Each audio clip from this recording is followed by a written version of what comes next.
win this Ben for the entertainment value. It's in his best interest, yeah. I've just got to somehow drive an undrivable robot. Hello everybody, I am Ben from Team Panic. So it is time to look at how the vertical spinner melty brain RUD performed at ARC's April meet. And this was a wild one. I hadn't even actually spun this robot up before I went to the event. I mean, I spun the weapons up, but I didn't even really get it melting all like that much in my house because again, this thing is ridiculous and I don't have a way to do that safely here yet. More on that later on. So the first time I actually got it melting was doing the safety check for ARC's meet.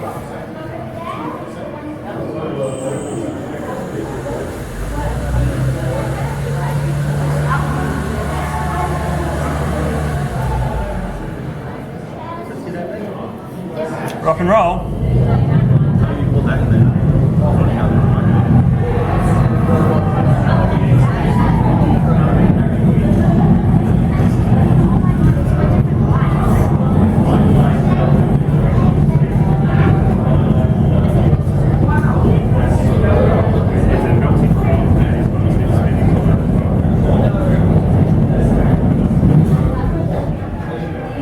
And even here, I did not get the weapons and the melty spun up at the same time. I had decided well before that point that the first time I was going to do that was in its first fight because, hey, if it's going to explode when I do that, I want it to have done that in a fight, right? Like I don't want to do that in safeties or anything. I want it to happen in a hit. Like that would have been the best place to do that. So yeah. Obviously, leave the weapons and the meltying separate. However, this did show me one thing. This melty is not tuned at all, which means that the heading light and the heading position does not stay that solid, which makes it very, very hard to drive. So the little clip you saw right at the very start of this video of me talking about the fact that this robot is hard to drive. Oh yeah, it's hard to drive because an untuned melty is very, very hard to drive. And yeah, I kind of figured that in the safety spin up and in the slight amount of melting that I had done in that. Other thing that I need to mention here is that this is a tiny, tiny compact little robot. So, or at least for a beetle weight is a tiny, tiny compact little robot. I can fit it in one hand. Yeah, so I had a lot of trouble packing all the electronics in here, and I'm not sure if it comes up on camera, but there is a slight bulge to the top armor of this as there is an ESC above a battery that is creating a bulge.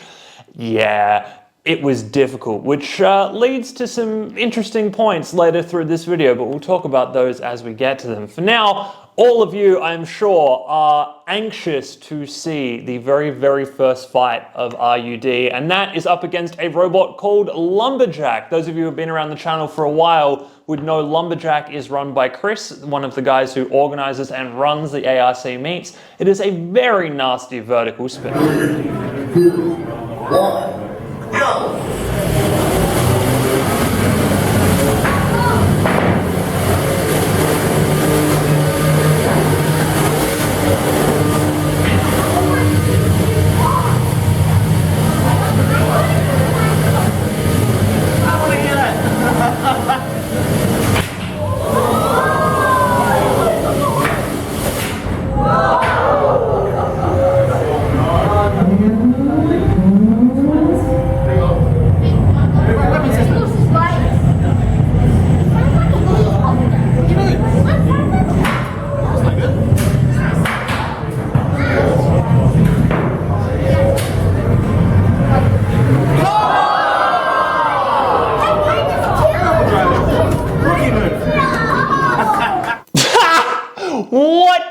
What was that fight? Okay, there's this thing that we need to watch again, and it is this.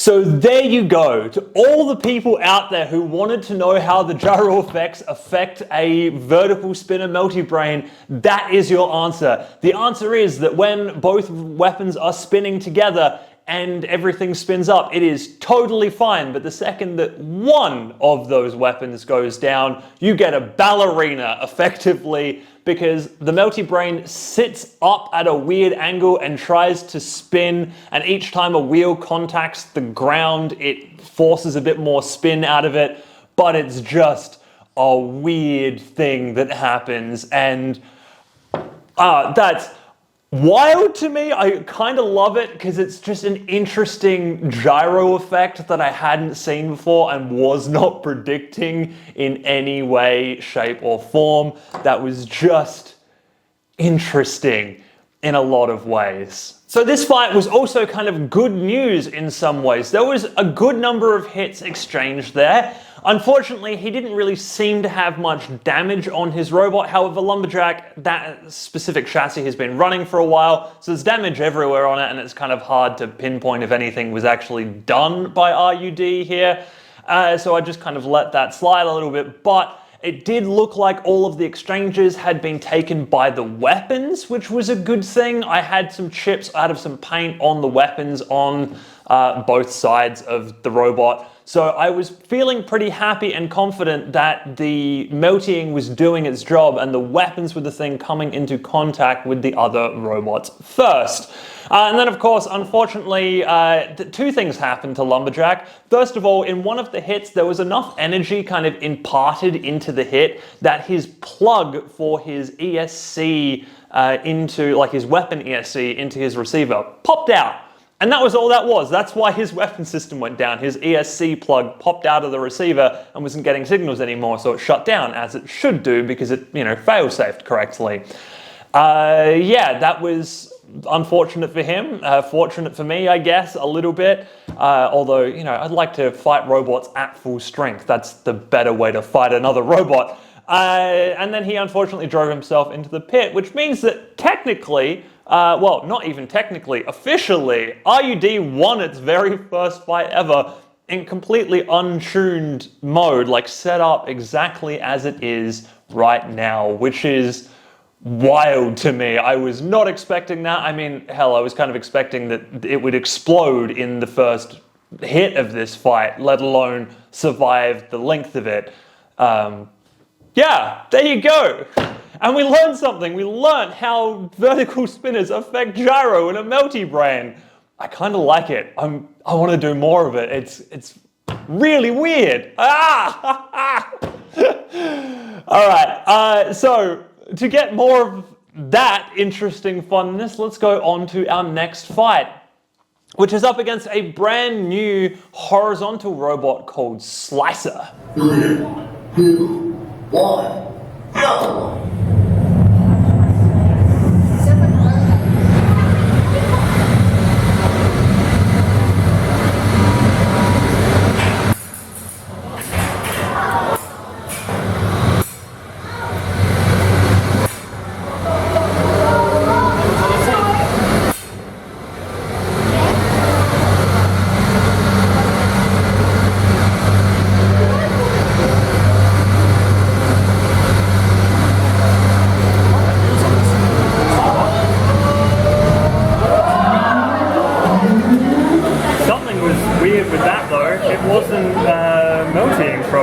Yeah. Okay, so that didn't go as well as the Lumberjack fight went, unfortunately. A couple of things happened here. So first of all, as mentioned at the start of this, or the first part of this video, I had a hell of a time packing the electronics into this particular robot, and it's very, very tight in there, which means that I didn't want to keep taking things out and putting them back in and taking things out and putting them back in. But it also meant that there was only a tiny little battery in here. So this same battery had done the safety testing and the Lumberjack fight, and then I put it in again for this fight.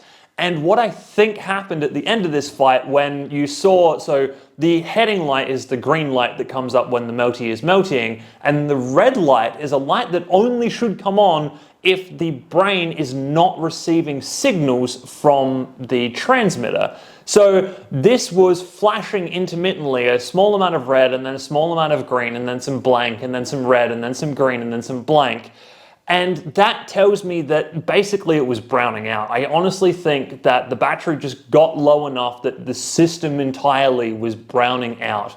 And that was leaving me stuck. And obviously, with the knowledge of hindsight, I really should have just dropped out of melty mode and driven away from the pit and then tried to work out what was going on. But in panic fight brain, I was just like trying different trim modes and stuff on the controller to see if I could get the melty to get back into meltying mode. Yeah, it did not really help a lot in any particular way here. This fight also showed another flaw in the design here, as the wheels actually got hit by Slicer. There was a couple of nice big gashes through the tires.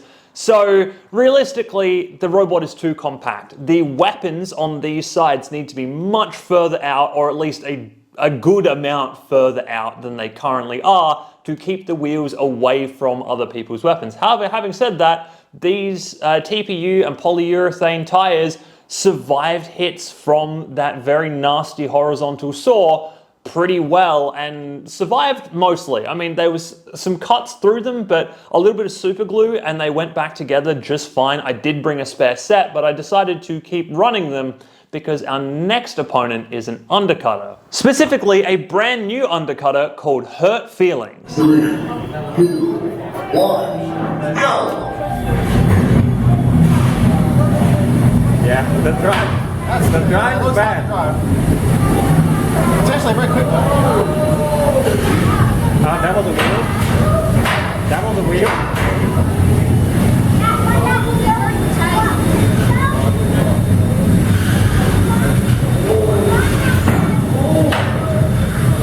Why am I hitting nothing?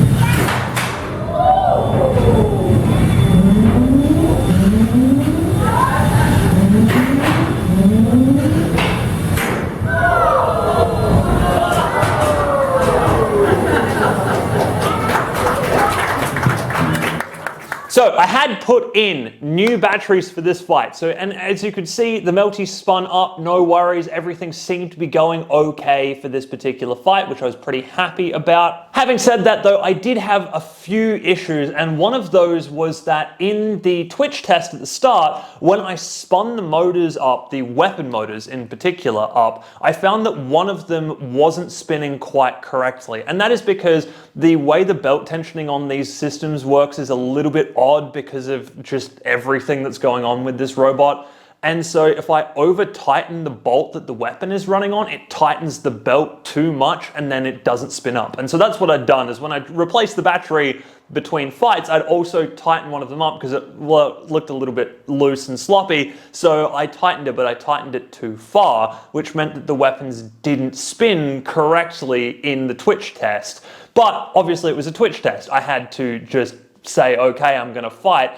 So that's what I did. And it meant though that I spun the melty up first. All the other fights I've been spinning the weapons first and then spinning into the melty. And in this fight, I did the opposite. I span the melty up first, then threw the weapons on. And as you could see, I didn't get that weird, interesting gyro kick, which means that the weapons got up to a similar speed while the melty was running. So I'm thinking that that kind of like kick of energy from the melty spinning allows the weapons to spin up a little bit better or something. I don't know. It was very interesting that having it in melty mode obviously allowed that weapon to get back up to speed somehow. Having said that, it was not super effective, unfortunately. There was a couple of good shots that I got on Hurt Feelings' wheels where the whole robot careened into a wheel and went bouncing off the other direction, and there was no damage to his wheels. Despite the fact that he was using a printed gear on the back of those wheels, which he had broken in previous fights, I did not manage to break one of those with a full melty brain slamming into them with spinners on it. So I really do think, again, that where the placement of the weapons compared to the wheels is incorrect. And I honestly think that probably what happened is we had some wheel-on-wheel hits and nothing really substantial happened. And then Leon, the driver of Hurt Feelings, comments on this in the fight. And as you heard, he said, "Why am I not hitting anything?" He hit me multiple times and didn't actually make sparks or anything. There was a couple of really nice sparks there, but those were the weapon-to-weapon hits. Everything else was his undercutter hitting wheels or hitting the standoffs I've got or something that wasn't the weapon system. Because if it was the weapon system, there would have been sparks. So yeah, obviously the weapon system needs to go further out and the robot needs to spin a little bit faster and obviously be a lot more controlled. Yes, I understand. I did not control the robot well. Again, it's an untuned Melty. I was trying my best to tune it as I was fighting, but I really do think that how much the weapons are spinning does change the tune as well, which means that I have to manually tune on the fly. I probably do need to just stick an accelerometer in this thing because that would help fix a lot of these issues. But again, that's something I'll work on in the near future.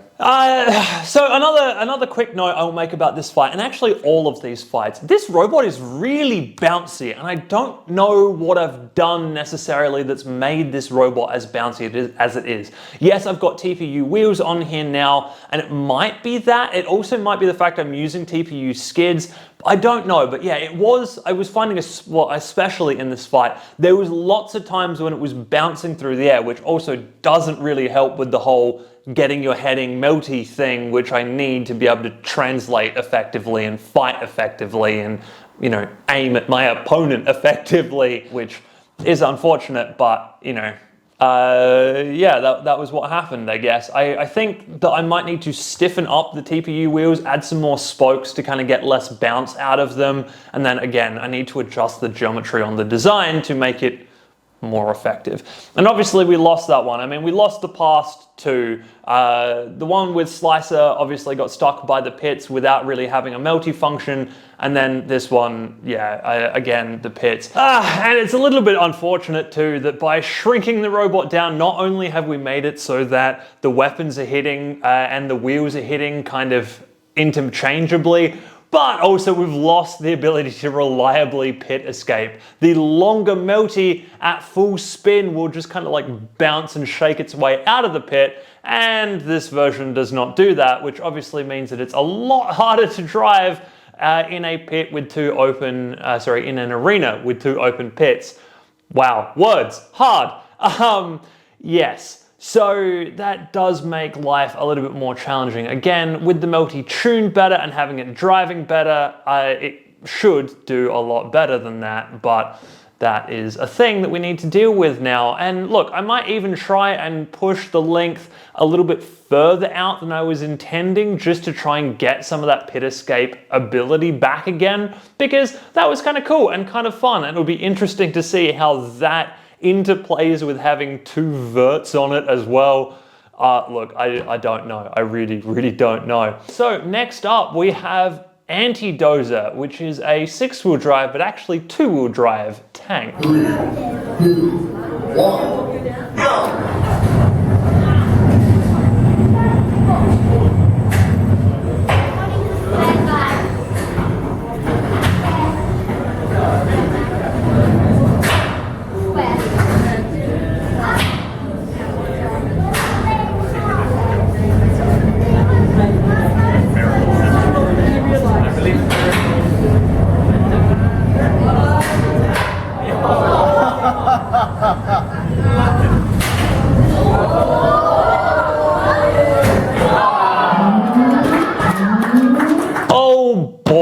Okay, so this fight was more a thing for me to realize finally, after this number of fights, that really what I should not be doing is spinning up in the corner, because spinning up in the corner has led to being stuck over by the pit in the corner a lot.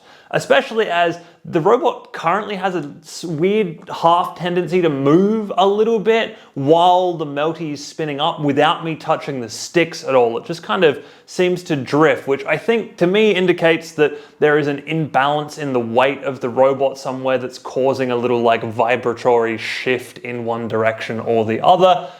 So that's something I also need to fix about this design. We are going to do a version 2 of this, by the way. I'm not sure if I've mentioned yet or not, but yes, there will be a version 2 of RUD coming. We will fix the issue with the weapons not hitting and the wheels hitting, and I will also probably upgrade the electronics again to try and fix some of these issues and make the melting system better. And also we will tune it before the next event, because that is a thing that definitely needs to happen as we have seen. I also, again, need to learn to drive out of the corner before spinning up, because especially against a really good tanky robot like AntiDozer, all they're going to do is just jostle you over towards the pit.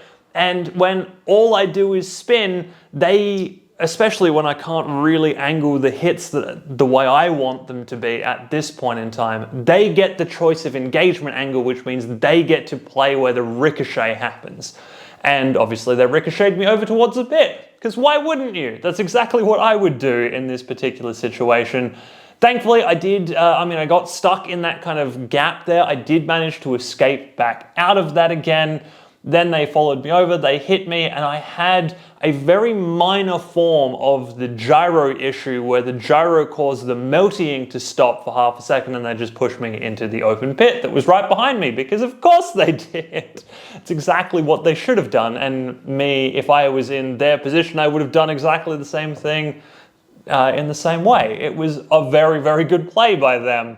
I will also say too that the melty gyro thing, I talked about it in the first fight, and I've kind of not really been talking about it for these other fights, but one of the things that was interesting to me about the melty gyro is that to get it to stop, like to get the robot back into melting mode, I literally just have to back the weapons all the way back down again. I was leaving them kind of like 50 to 60%, but to get the gyro to stop, I have to drop all the way back down to about 20, let them get back in sync with each other, and then throttle back up to keep everything spinning and going. So that does indicate to me, especially in the fight where the weapon was going down, or one of them was going down in the pre-fight Twitch test, that it definitely did get spinning, because otherwise we would have been in this weird gyro situation and we didn't see any of that. So I'm fairly sure that by spinning the melty up, it actually kind of helps the weapons, gives them a little bit of a kick to get spinning, which is not what I expected. It's kind of interesting. It's something to think about for me as to how the physics of this whole ridiculous contraption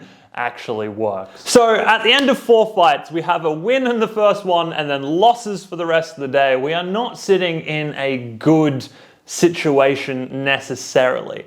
Because that is the end of our round robin grouping. That is it. In actual fact, we've also fought every other beta weight that was here at ARC for this event. It was a little bit light on beta weights this month, which is a little bit unfortunate for the grand unveiling of the most ridiculous beta weight I've ever built. But that is sometimes what happens. People have things on and can't make it and can't bring robots. So we're at the end of the round robin group, but there's more of this video to go, because there's one fight left, and that is the fight for 3rd place. First and second were locked up entirely at this point, but there were 3 of us sitting on 1 win and 3 losses. So normally there would be a count back here, but there was 3 of us and we'd each beaten one of the other 2 and lost to the other one. So there was no way to count that back in any significant way. So we did what we should have done. What robot fighters do. We solved it with a fight. 3, 2, 1, go!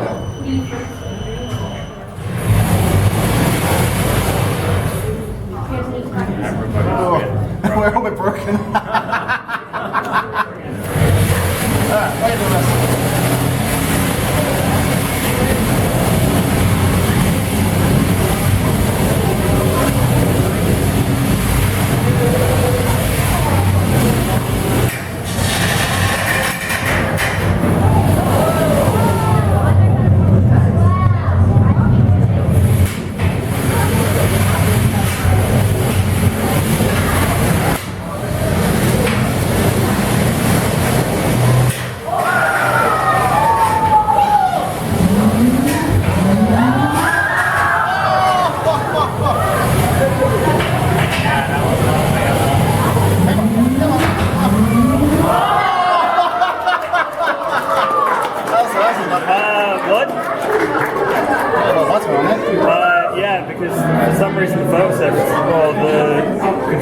stuck in some kind of mode, I think. Wait, let me see.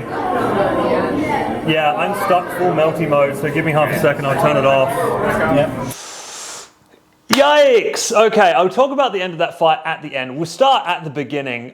So I took my own advice and I drove out into the middle of the arena this time to get the melting going in a kind of more centralized area, so I wasn't going to be bullied over towards the pit immediately. But it turned out I kind of got myself stuck on the floor seam a little bit. I also got myself stuck partly on the floor seam, but partly in code too. I have the switch that does the melting has the tank steer mode, an intermediate mode, and a melty mode. And the intermediate mode is there as a like, right, get yourself ready, you're about to go into melty mode. And normally, by pulling the switch, it kind of flicks through all three and the robot is only in that kind of intermediate mode for like half a second. It's one transmissive signal that's sitting in this mode. And it doesn't need to be in there for very much longer than that. And when I moved over to D-Shot, when it goes into that mode, if it stays there too long, it forces the D-Shot ESCs to go into the re-arm. So it like drops the arm. So ESC arming is when the ESCs do that nice little beep and say that they're receiving a signal. So a re-arm is when it goes, right, drop that and redo that. So if you stick them in that mode too long, then it re-arms them and they don't know what's going on. So I actually need to drop them back into drive mode and then into melty mode. So I got stuck on the floor seam a little bit and then got stuck in that position too long and then had to like back out, go into drive mode, drive around a little bit and then throw it into melty mode to actually get the robot meltying. But thankfully I had time to do that because both Lumberjack and Slicer, my opponents in this three-way fight, had some issues of their own to deal with. So there was a bit of a slow start, a bit of a slow build up on this one. However, having said that, once we all got going, all of our weapons were working, all of our drives were working, everybody fought in this fight. There were some nice big hits. Again, a lot of bounciness out of RUD here. There was a lot of just like, every time I'm taking a hit, I feel like I'm taking a lot of the energy out of that hit and just pushing it into movement of my own robot more than anything else, which I think is weirdly indicative of not enough bite, but like I've got bite, so I think it might be the fact that, yeah, the weapons need to come further out so they can actually be the thing contacting. At the moment, they're not, and I'm getting like wheels partially contacting or something, which again, because they're bendy flexy TPU, are just causing bounce and scatter.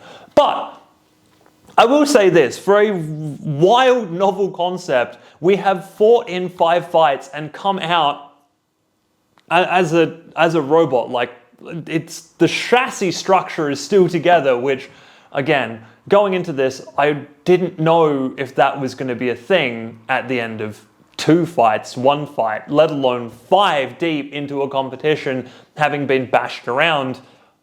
Not insignificantly, I would say. I mean, sure, there are harder hitters in the league that weren't here for this particular weekend, so it could have been stress tested more, but I still took some decent shots and survived the process, which I'm happy about. I quite like that. Having said that, the end of this fight was a disaster, I think is the kindest way to put it.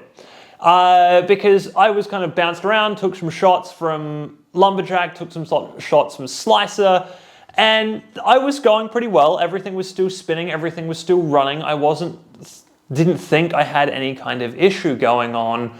And then Slicer went down the pit and I was still melting, and I was still melting quite happily, but somewhere in there, something went wrong.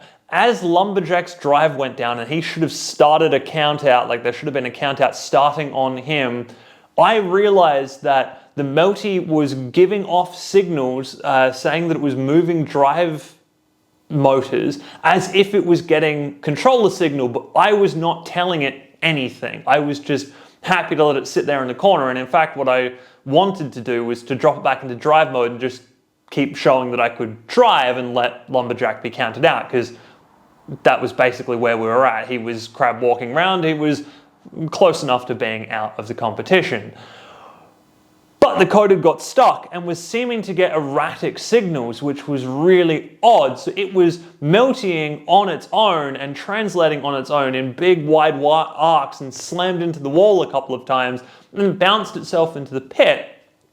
By the time it got itself into the pit, I was like, wait a second, something is really badly wrong here, and tried to drop it back into drive mode. And that's where you can hear me on the footage there saying, wait, this isn't right, because I dropped it back into drive mode and the robot was still in melty mode, which is not good in a lot of ways. I was very, very lucky that when it dropped into the pit, it got high centered on the slicer, so the wheels just spun in the open air and it wasn't actually spinning the entire robot round because it was stuck in this melting mode. And then the failsafe didn't.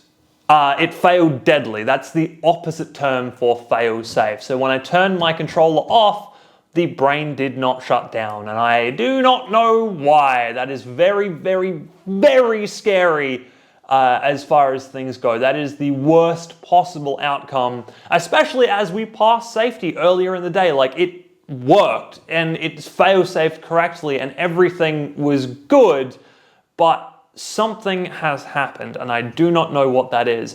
I suspect that either the antenna or the receiver have come undone. So either the antenna on the receiver has popped off and it's now got sporadic, weird, wild signals going in, or the connection between the receiver and the brain board has come unplugged or partially unplugged or something, and it was getting some kind of weird noisy signal through this unconnected thing. However, having said that, I literally have not touched this robot since the fights happened. It is still exactly as it was when it went in. So yeah, we need to do something about this. I am actually thinking that I might do a live stream on this to take this robot apart and assess damage in front of all of you. There was a live stream this morning for those of you watching this as it gets released where I did a new CAD design. But I think we're going to do a live stream of tearing this thing apart, seeing what broke, if anything did break, seeing if there is any connection issue we can find with the receiver. We might even power it back up, doing everything we can to make sure that, you know, if it jumps back into melty mode immediately, hopefully not. There's stuff in the code that should stop it from doing that if it's not getting correct signals, that it's safe and it will actually, you know, not break loose and destroy my house by melting its way around here, because that would be real, real bad. But yes, I think that's the thing that we're going to do. We're going to take this apart in a live stream at some point and work out just what actually went wrong there, because that is kind of very, very scary for a melty brain to not fail safe. However, having said that, one of the good things about this is I did, for this particular version of the melty brain, I moved the weapons off the main brain board. So the weapons were running their own receiver and their own connection to the ESCs and stuff was all through a separate, just regular, normal, boring RC receiver, not the one that's talking to the brain board.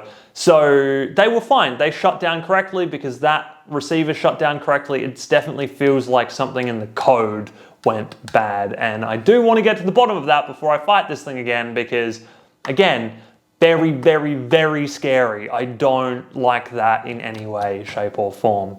Anyway, I hope you've enjoyed this very interesting look into this weird physics defying thing. Yeah, and I will see you in the next video.